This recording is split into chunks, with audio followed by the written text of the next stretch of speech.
My name is Sakshi Devan and I am currently working with Rain-Fed Agriculture Network, RRA Network. So,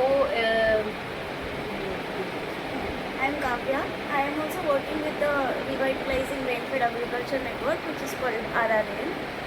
Mostly we work in the rain-fed areas, which is 60% of India, with farmers who are invested in these regions and who are localized from the context.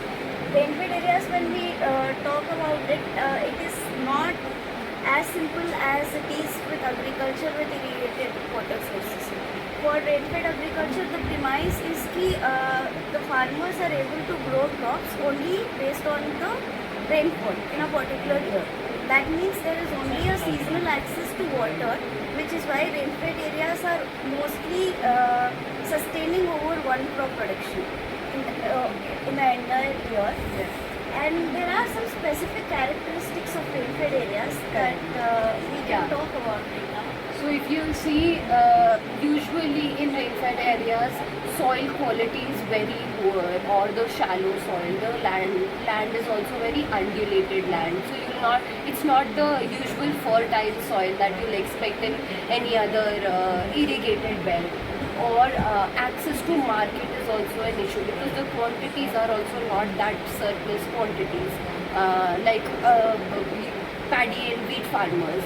Over here, quantities are very small for the household and the local consumption only.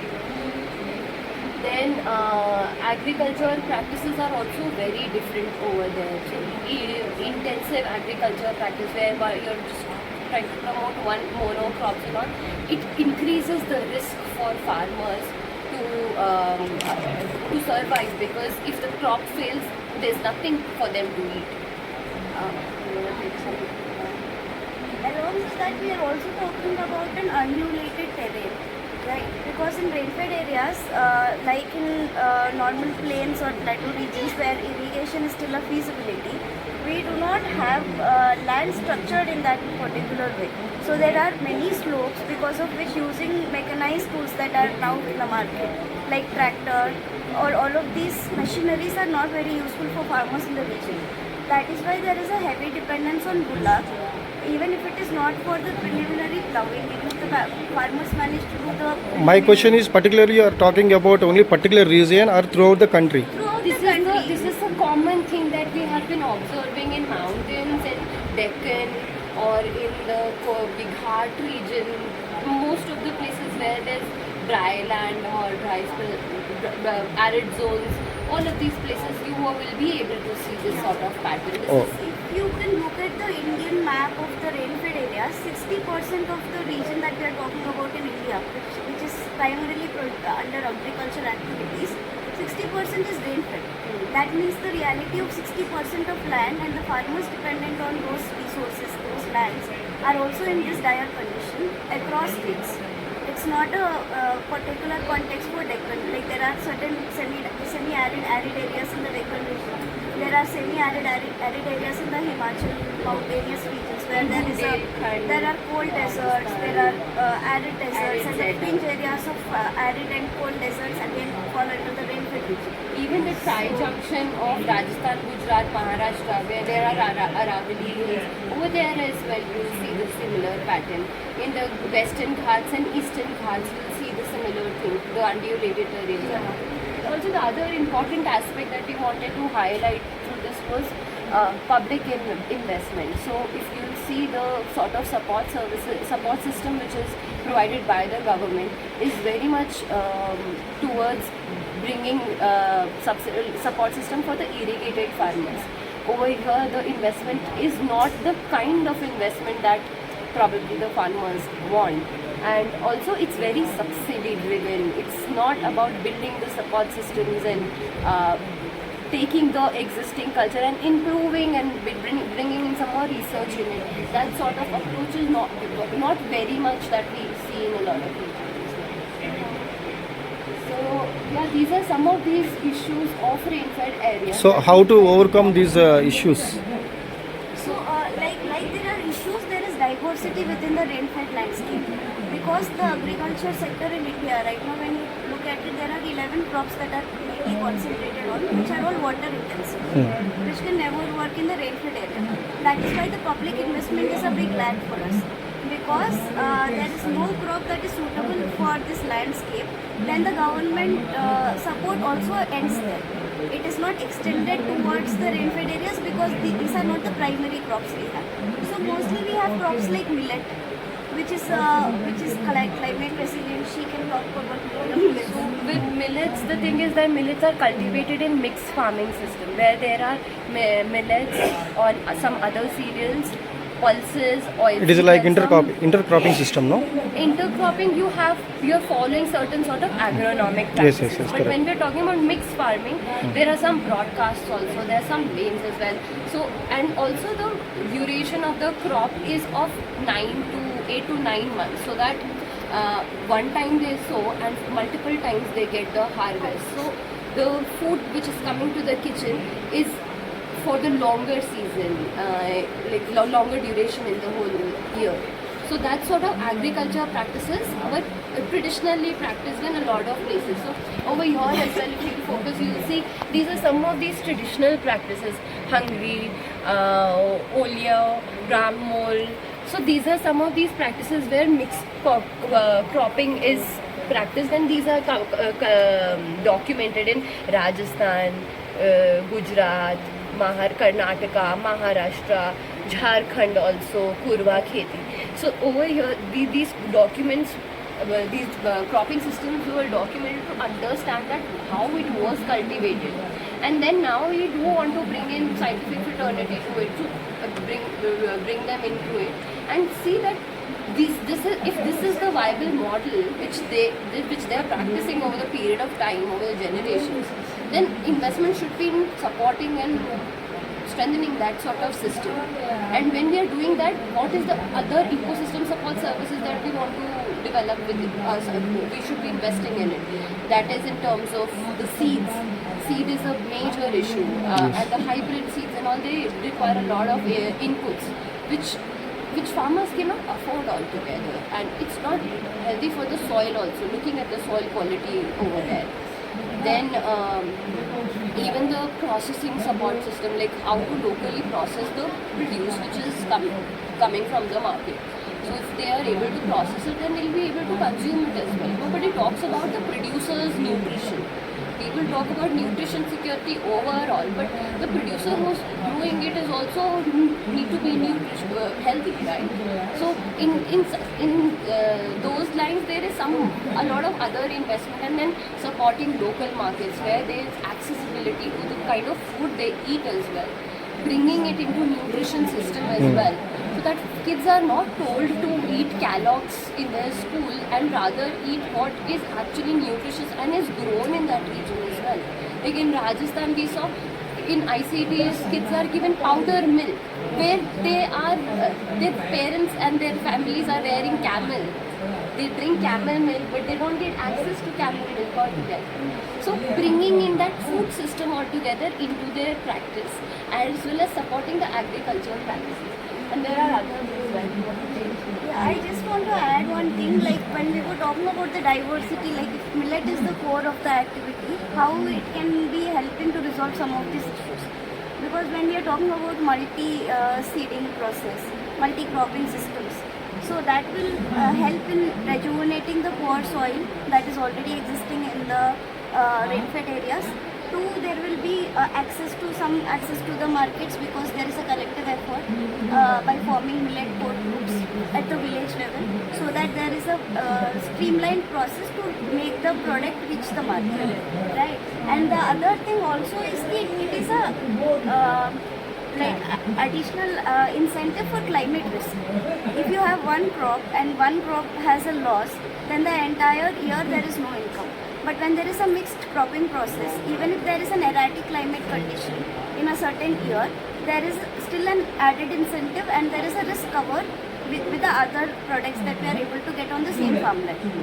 So that is how millet is coming in the center. And one more aspect with water also, because these places are not having water availability throughout the year. So the practices are also in such a way that where they utilize water to its fullest. So the crops which are taken in the field are having different root system. They and they sort of have a symbiotic relationship with each other as well. So that's how they manage the moisture of soil and support each other in survival as well. So that's there. And then another thing, like if you also when we'll talk about just millet and cropping system, you'll also see it cannot be cultivated if you do not have animal, because these are traditional varieties which are not grown with the spray and other inputs. Yes, yes. This requires cow dung, organic manure, and so there are another models of draft animal power where because if you see bullock drawn implements are so less, they need to be invested more. So And that's are also outdated. Considering the current state in which we have electron implements, there are even ICR associated institutes have also been investing in doing a lot of research on these implements. But again, on the farm level, at the village level, at the landscape level, there is a difference. Like what works in Maharashtra ka landscape may not work in Himachal ka landscape. So if there is a one inventory for the entire nation, how can that be mechanized at a local context for the farmer's benefit rather than having a new innovation? also these are in instruments which are not considering the fact that they are used by women as well. If you are designing certain equipments which are primarily, you know who is the user, what is the gender of your user, you will be sensitive about the designs as well. You will be sensitive about a lot of other aspects also. But we do not see, we just focus on this is the problem, this is the solution, and this is how it's to do it. But who is the user and what is the perspective of user using it? That is something which is very much missing in a lot of tools and the machinery that is coming in as well.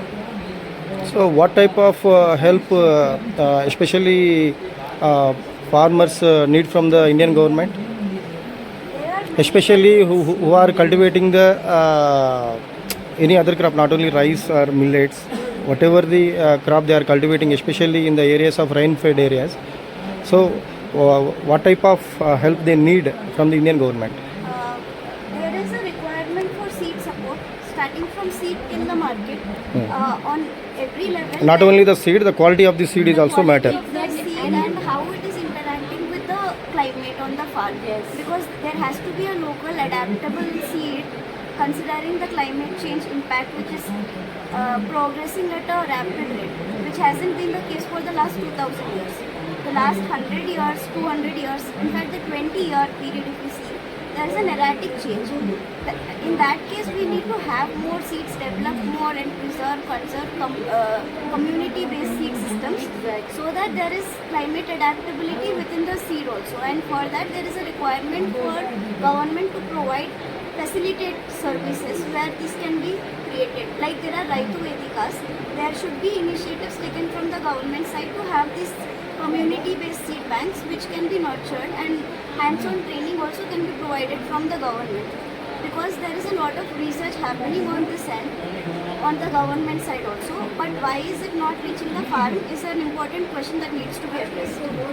For Very that, under Odisha Millet Mission, Odisha government actually took the trials of the traditional variety, comparing it with the release variety, and preferences like what is the what is the taste and whether they are preferring the taste or not for fodder, because farmers' requirements from the seed is not just the yield. Sadly, we see it like that, but their requirement is taste as well, duration as well, fodder as well. So considering all of that, they have also released 4 traditional varieties, and now they are in the process of doing multi-location trials. Good. That model also can be looked upon. Similarly with animal with BYP, you want to talk about? Yeah. So, like though these are the core sources of income and sustenance for farmers in rainfed areas, because the income level is low and most of the farmers that we work with are small and marginal farmers who do not have land more than 1, 2, 3 acres at most. Then in that case, we need another additional income source also to come into play. That is why we have been working with the backyard poultry model, which we generally term as Desi ADM, because the model itself is in a way it gives inner nutrition to the household first, and then there is a local production of desi poultry which is happening in the backyards of tribal regions, that gives them an additional added incentive for them to carry on other sustainable activities that they engage with in the landscape they are present in. And along with that, we are also investing in other sources. Participatory collective water management is an interconnected thematic, because like we talked, water is a big issue here and it is a crisis area, but also how can we conserve these water systems through rainwater harvesting and other models that have been engaged with and researched on. But how do we integrate these models within the village level again? Because when you look at tribal villages, mostly coastal periphery villages, there are a lot of abandoned spring water wells, fish ponds, all of these which were reservoirs of water for at least 20-30 years ago. That was a prevalent practice. Yes. But today many of these wells and like even the trenches that were dug earlier are all dried up, and they are not in utility, which is why they are not concerned for, because now there are tube wells or taps or bore wells and other sources that are coming in. So these have been dried up. But how can it be if we can revive these internal pond systems, water systems within the village level, and make community participate in reviving it and use it as fisheries, so that there is a income that can be derived out of it, which can be an alternative livelihood opportunity, but will also ensure for the next coming years how water can be protected, conserved and retained, so that there can be some feasibility when there is a drought prone time or a dry spell that is coming up. Because in every year, if there is 2-3 years ka dry spell, then that is the hardest time, rather than having a single loss in a year. So for that we will have to retain groundwater, create more internal inland water systems, and try to engage with how that can be financially viable and sustainable. Most importantly. And we don't need mega watershed plans. What Kavya is mentioning are about the micro watershed plans, and that is what can actually solve the issue of water and the other other livelihood practices associated with it. So I think that is where more and more investment is required, and for that we need to look into the geography.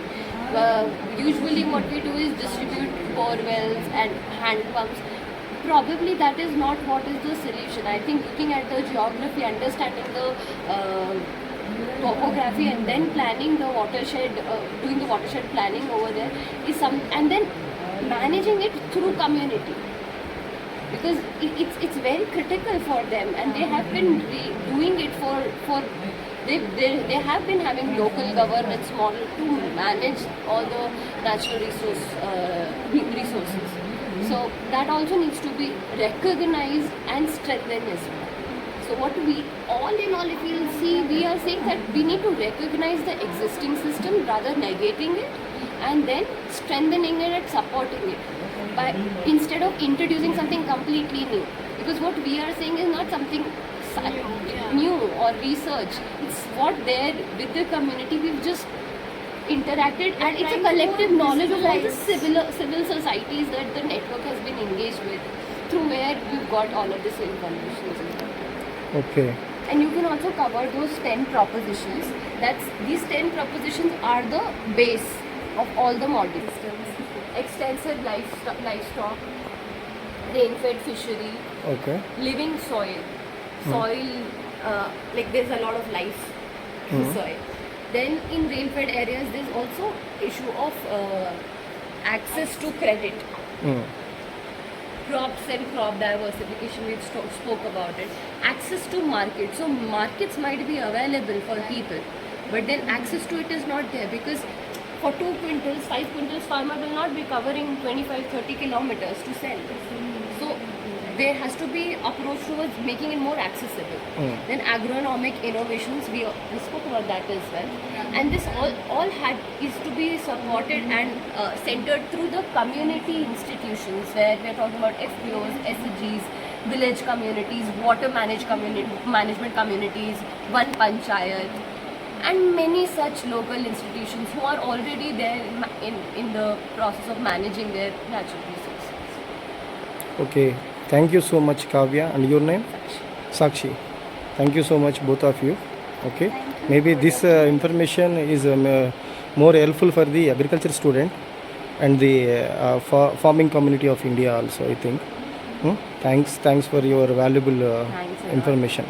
Thank you so much.